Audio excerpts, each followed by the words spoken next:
In today's video, we're going to be looking at some mistakes that even native English speakers make in English.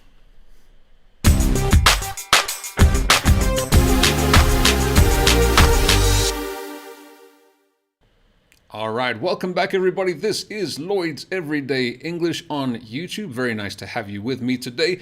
If you've never seen me before, my name is Lloyd and I help to take your English to the next level with lessons like this one. If you have not subscribed yet, make sure you hit that subscribe button below and of course that notification bell as well so you never miss another video. So today we are going to be looking at a pretty interesting topic, I think, and that topic is mistakes that even native English speakers make in English. Some of them maybe you have made before, maybe you don't make these mistakes, maybe only native English speakers make these mistakes, but I think it's going to be useful for all of us, native and non-native English speakers, to hopefully learn from today's mistakes. Some of them are actually kind of new for me, so it's actually going to be useful for me as well. Make sure you hit that like button below. That will help this channel to grow as well. So why don't we get into it? The first one, the first mistake, the reason actually why I thought of making this video is because I was listening to the radio the other day and I heard a DJ, I guess presenter. He used this expression. And I thought, hey, that doesn't sound right. I think he's misused it. I think he's made a mistake. But then I went on to Google and I realized actually I'm the person making the mistake. And that expression is maybe actually a new one for you. Maybe this is an expression you don't know. But this is what I thought it was. I thought it was far be it for me, right? So I thought it was far be it for me to say or to disagree or to argue. So what this expression is, now this is the wrong one, but when you are about to disagree with somebody, you're about to say something kind of the opposite, but you want to sound kind of polite before you do it, you can say, far be it for me, well, that's what I thought you could say, but actually I was wrong. My whole life until a couple of days ago, I used to say it like this, far be it for me to say, but actually, the correct one is this. Far be it from me to say. Now, this still sounds kind of strange to me because my whole life I've been saying it incorrectly. I mean, this is not an expression that you use, every day, but from time to time. And I've been using it correctly. I had been using it, incorrectly. So now I know, and hopefully you know as well, what this expression actually is, the correct way. For example, far be it from me to suggest that you are wrong, but perhaps you should reconsider your idea. So as you can see here, I'm kind of telling you that I think your idea is not good, it's wrong, you should change your mind, but I'm trying to say it in a polite way. We have a few kind of expressions like this in English, and another one which comes to mind is no offense. So it's kind of a funny one because if you say no offense, it actually means you're about to offend somebody. Like, no offense, but that color doesn't suit you, right? So we say these kind of short little expressions before the sentence to kind of soften the blow, to not sound as rude.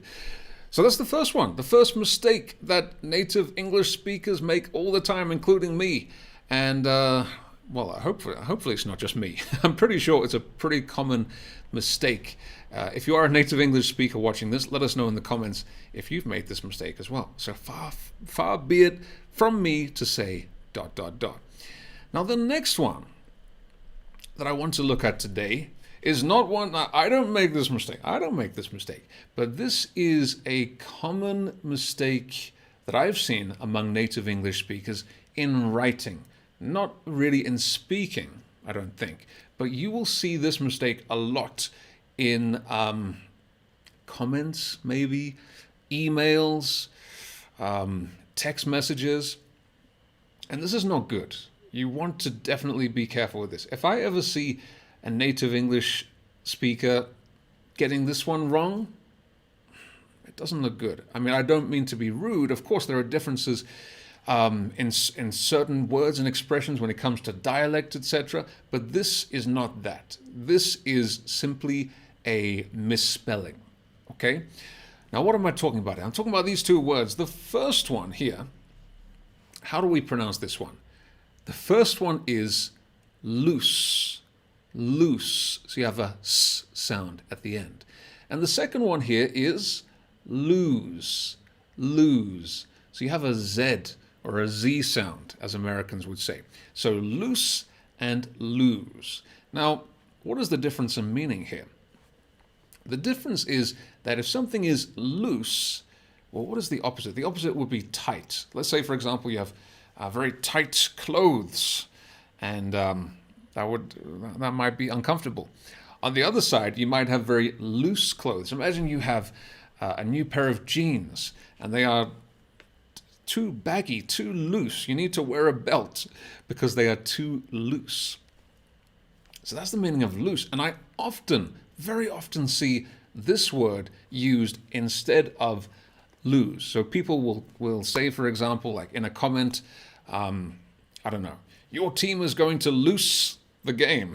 It's like, what? No, that doesn't look good. It looks kind of uneducated. Again, I don't mean to be rude. It's just, it's an important spelling difference there because they have very different meaning. So that is a common mistake that I see native English speakers make. And yeah, hopefully you won't make that mistake anymore if you've made it before. Now the next one, we have a list, quite a long list here, because I was going through as many as I could think of for you today. And the next one here, this is a mistake that I make all the time. I didn't know this was a mistake until today, actually. Now, emigrate to or emigrate from. Well, as you can see here, the correct one is emigrate from. Now, I very often say emigrate to. That's not correct. Now, what does this mean, to emigrate? To emigrate means to leave your country and move to another country. So emigrate, and then the opposite would be immigrate, right? So you immigrate to a country, but you emigrate from a country. So for example, if I say that, let's say Mary, it's always Mary, it's a very common name to use. Mary wants to emigrate to the United States. It's not really correct. Now, having said that, even though this is incorrect, you will hear native English speakers use this very often. I would use this, probably still, even though I know it's wrong now. It's just a natural, easy way to say it. Emigrate to another country. Even though apparently it is incorrect. But language evolves over time. So maybe the dictionary definition could change in the future, but technically at the moment this is wrong. Okay, emigrate to. So you could rather say I'm emigrating from my country, or I'm just emigrating, right? I've decided to emigrate.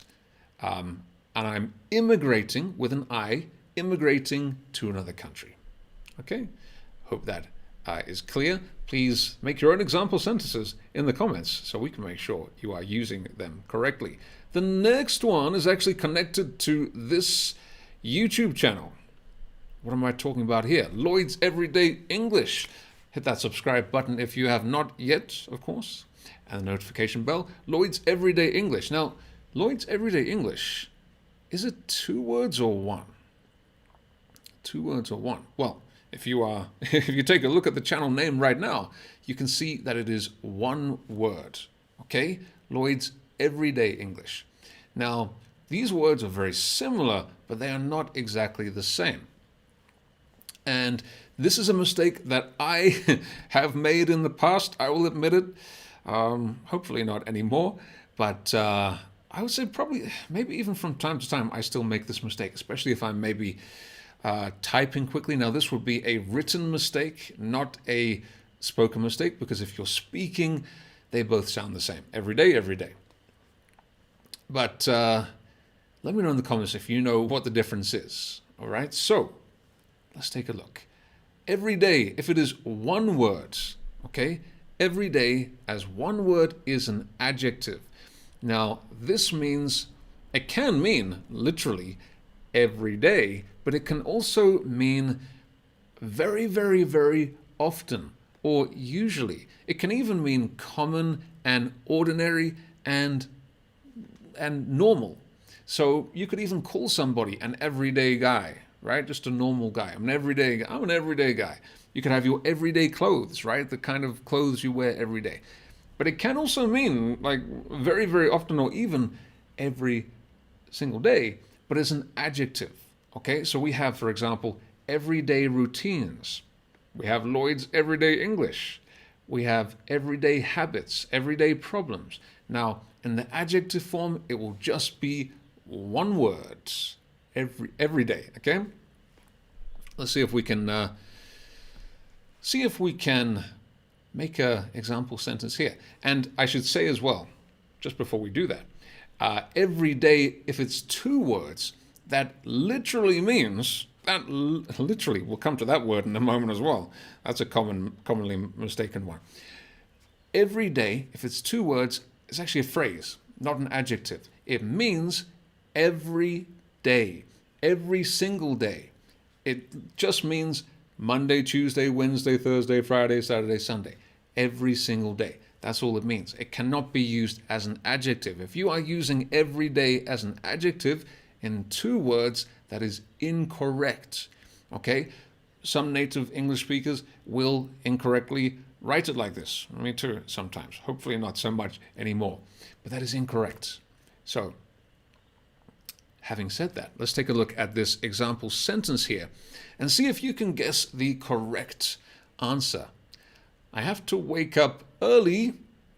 Well, we know the answer is every day, but is it one word or two?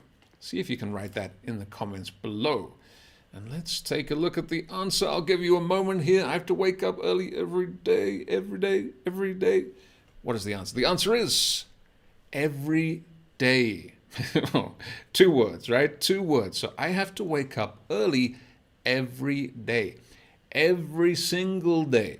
Monday, Tuesday, Wednesday, Thursday, Friday, maybe Saturday and Sunday as well. But this means every single day. You could substitute the day here for month, every month, or year, every year. But you could not do this with one word. You can't have every month or every year as one word. It doesn't make sense. So every day is an adjective. It's different if it's one word. So hopefully you got that one correct. Let's move along, shall we? The next one I want to look at today was actually requested by one of our members in our private community, English TV Live. If you would like to become a member, by the way, that's at EnglishTVLive.com. I will leave the link in the description below. We have a private community where you can take your English to the next level with daily live lessons with myself and other teachers. It's an amazing community. You're going to love it. And one of our members, Trudy, actually requested this one. And when she requested this, I realized that actually native English speakers also make a mistake from time to time with these words, the difference between these words. And this is kind of a similar situation to the last one that we looked at there. Every day or every day. Well, you say them the same. The reason is, with these two words, when you are speaking, they sound the same, especially if you're speaking quickly. Maybe, maybe, but they are not the same. However, this is going to be very confusing. They have basically the same meaning, but they are not interchangeable. Now, what I mean when I say they have the same meaning is they relate to possibility, okay? Something is possible. It could happen. It may happen. But they are not the same in terms of the sentence structure. Let me explain. So the second one that we have here, maybe, is actually an adjective, okay? It's an adjective. An adverb. There we go, adverb, excuse me. It's an adverb.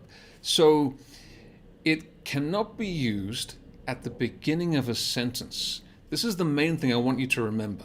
So maybe is an adverb, maybe here is a phrase, a verb phrase. So we have may and be. Actually, in this case, may is a modal verb, okay? Be is kind of an auxiliary verb, but maybe is an adverb.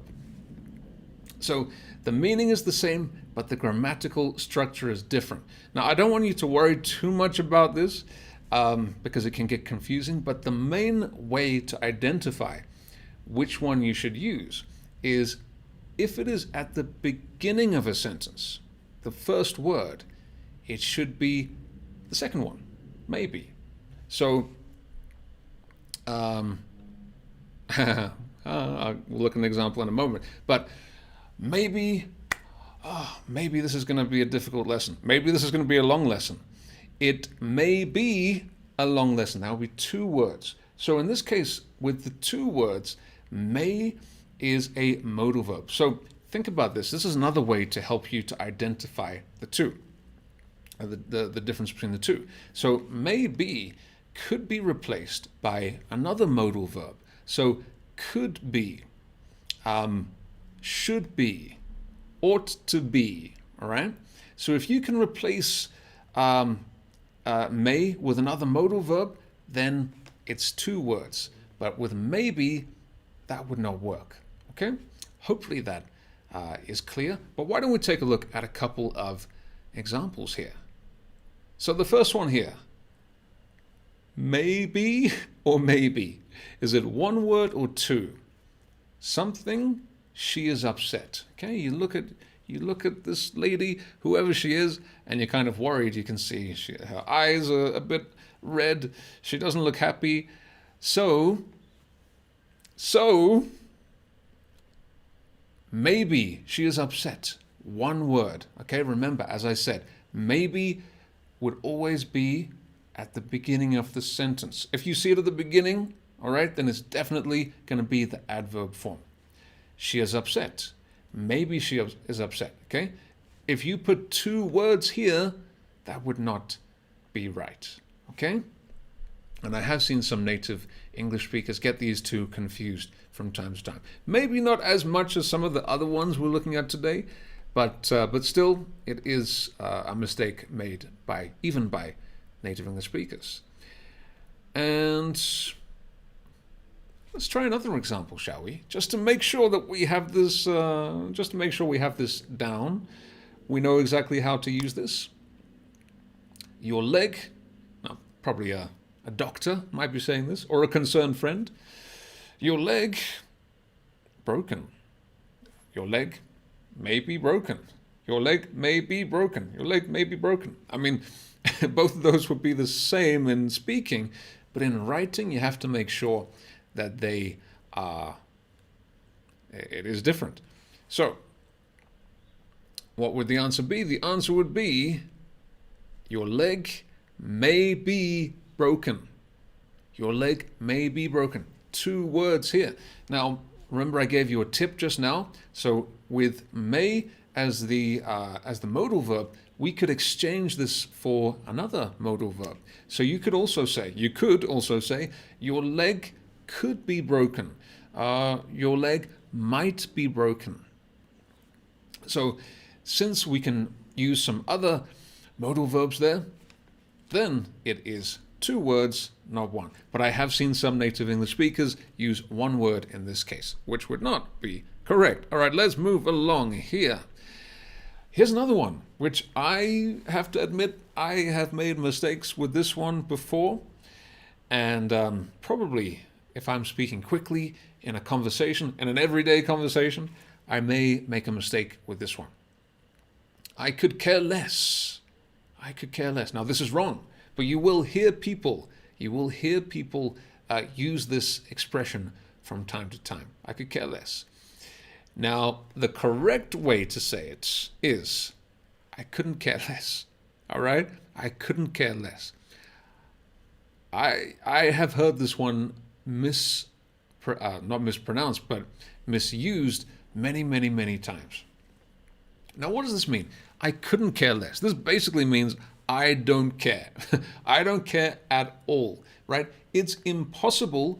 So imagine this is how much I care, right? I care. This is the bottom. it's impossible to go any lower, right? I couldn't care any less. I don't care what you're talking about, what you're saying, what happened. I don't care at all.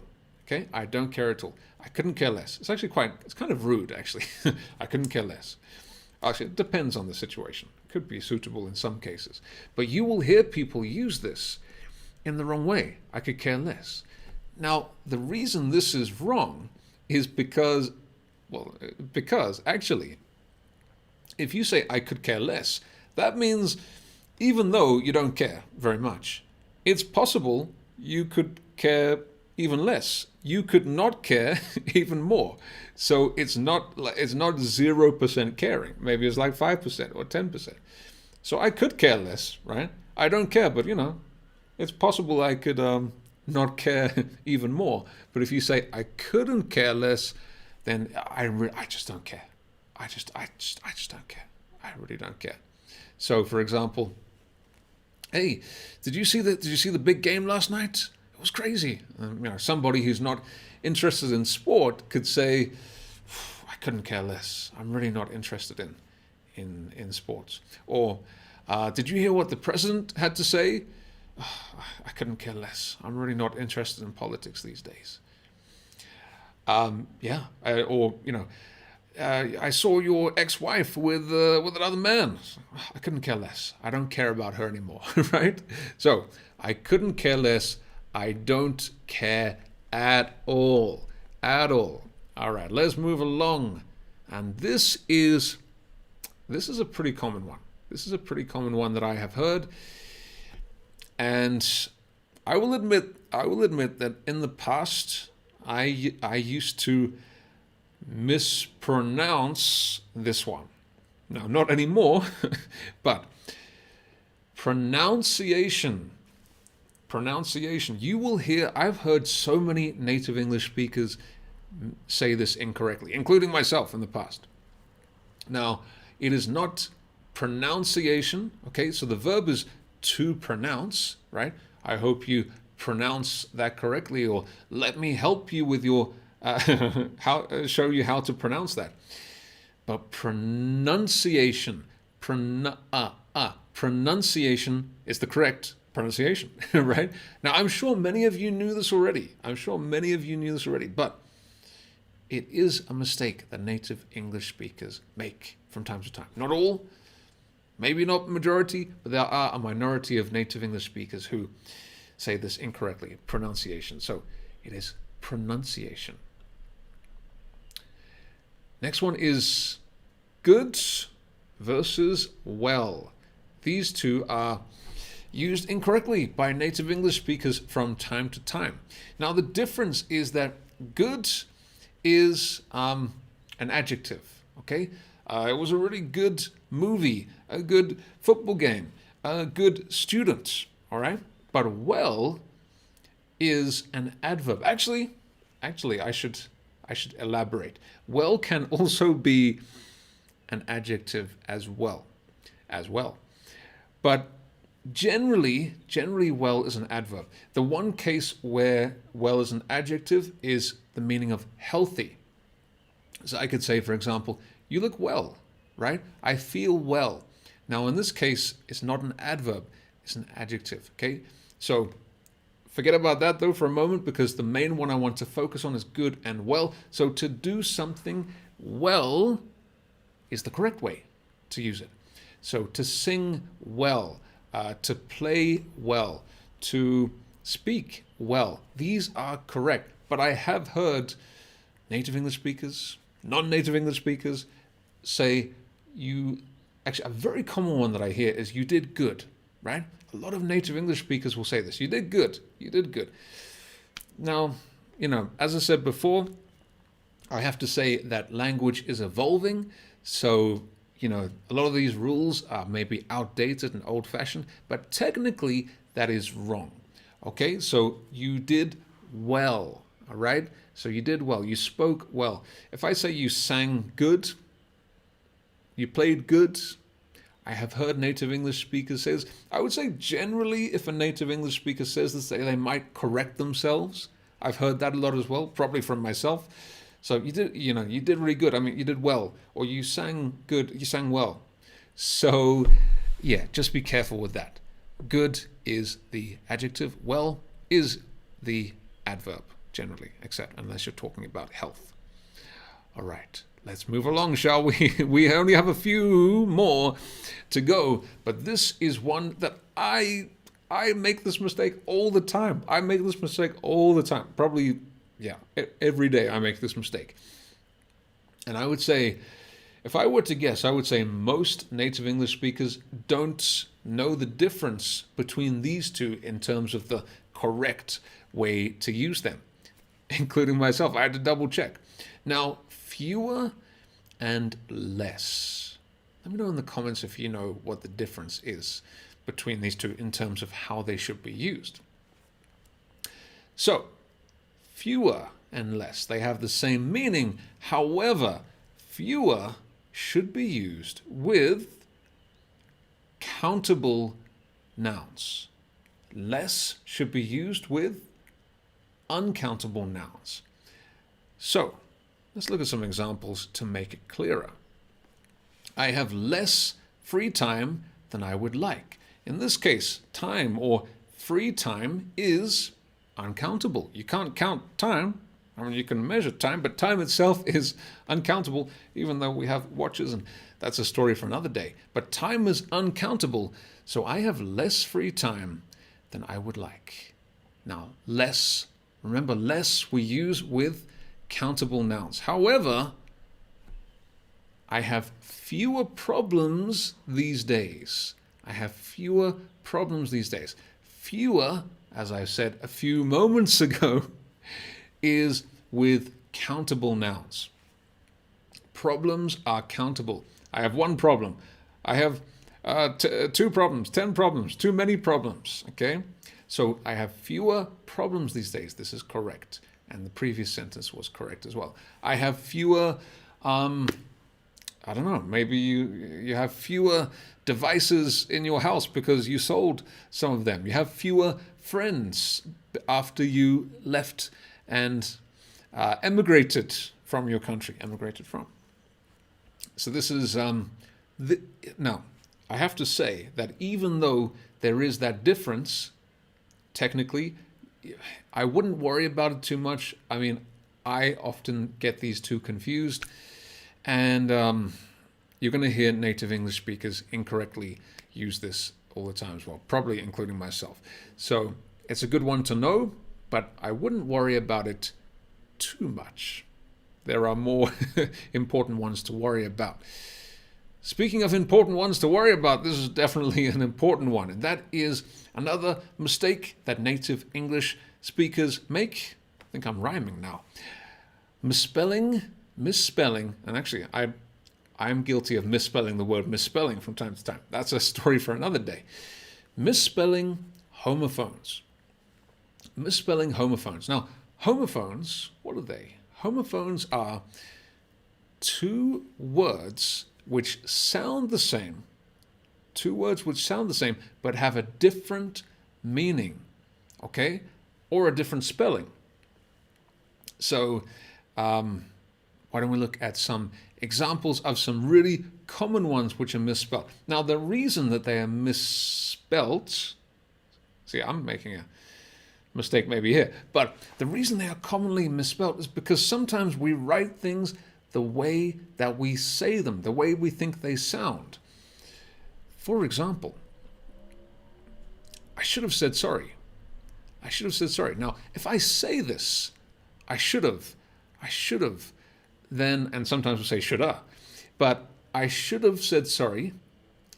This is perfectly correct when you're speaking, but for writing, this is not correct. Should have, no. In writing, no. Now, the reason many native English speakers do this is because we say it like this. We say it like this. I should have done that. I should have said sorry. I should have I should have reviewed my grammar more, right? This is not correct in writing. In speaking, it's perfect. But the correct way to write it is like this. I should have said sorry. Now, this is the contracted form should have, okay? Should have, should have, should have, okay? As I said, it's also sometimes we say shoulda. If you're speaking very quickly, I should have said sorry. I should have said sorry. Now, this is the correct way to say it, but should of, could of, in spelling, is not correct. Another very common example of misspelling homophones is this one. Affect and effect. Now, when we say these quickly, affect, they sound exactly the same. So you have a schwa at the beginning, affect. And I have to say, I have been guilty of misusing these two in the past in writing, but I think I'm not making this mistake anymore. The important thing that you have to remember is that the difference between these two is that affect with an A is a verb. Okay, affect is the one that 99% of the time, now affect can be a verb as well, but it's not very commonly used one, except for some kind of formal situations. So generally, affect with an E is going to be the result. It's going to be a noun, okay? The effect. So we'll look at some examples. Maybe, or you can make some examples in the comments as well.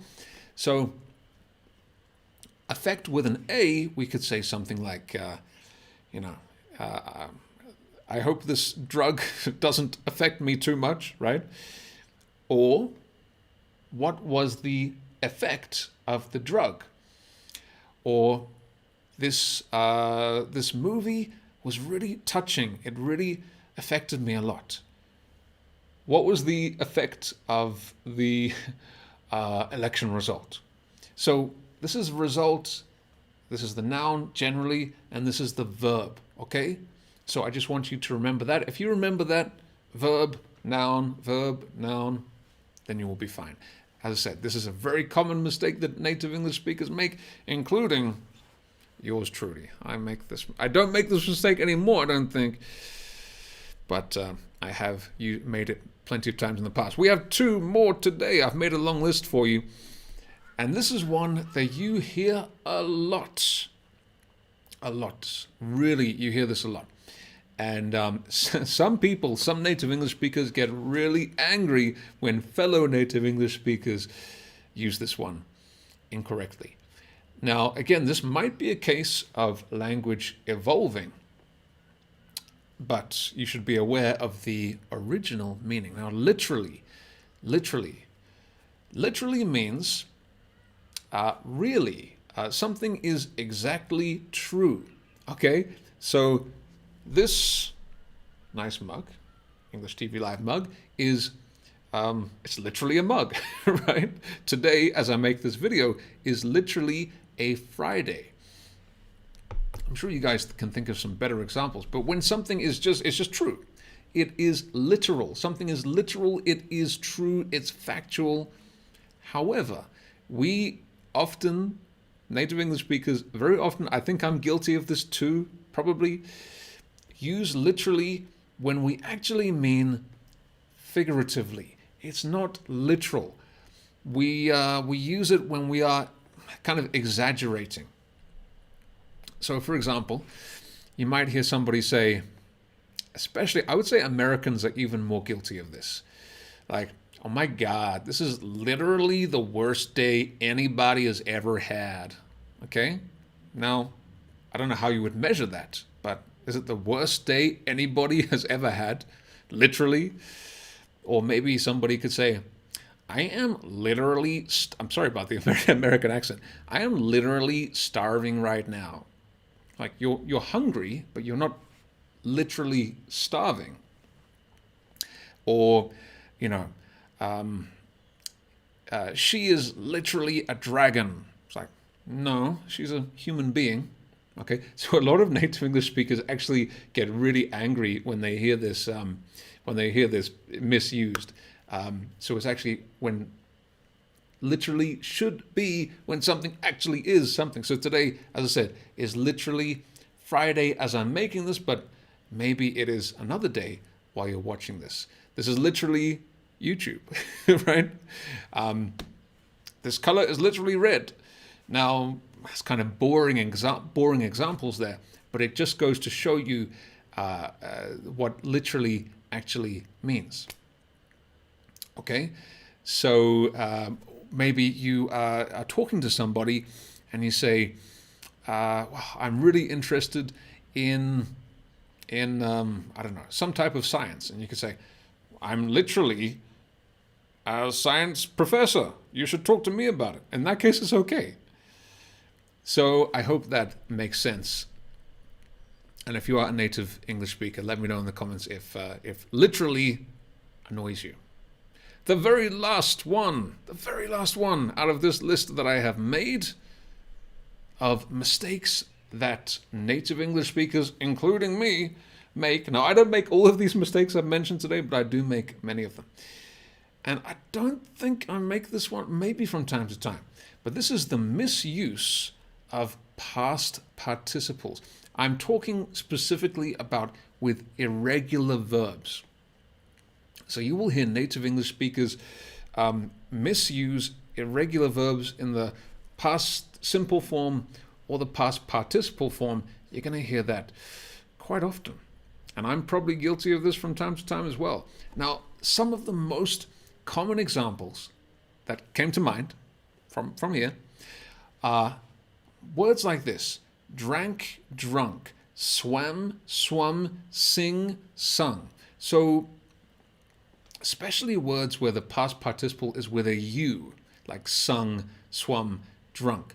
You will hear people say things like, last night I drunk too much. Last night I drank too much. Or maybe you could hear somebody say, I have drank too much. I have drank too much. But it should be, I have drunk too much. Present perfect with the past participle. So that is quite a common one that I've heard, at least. Now, this is just from my own experience of listening to other people. But yeah, this is what I've heard. And also, last night I drank too much. I drank too much. So last night is a specific moment in the past, so it should be past simple. The past simple form of drink is drank. All right, and that is about it. So today we have looked at 12, I was going to show you on my hands, but I don't have enough hands for all of these mistakes. 12 mistakes that even native English speakers make in English as well. Hope you enjoyed this video. If you did, please leave a like and leave a comment below if you have any other ideas of mistakes that you have noticed as well from native English speakers. But until next time, everybody, thank you so much for watching, and I'll talk to you again very soon. Bye-bye.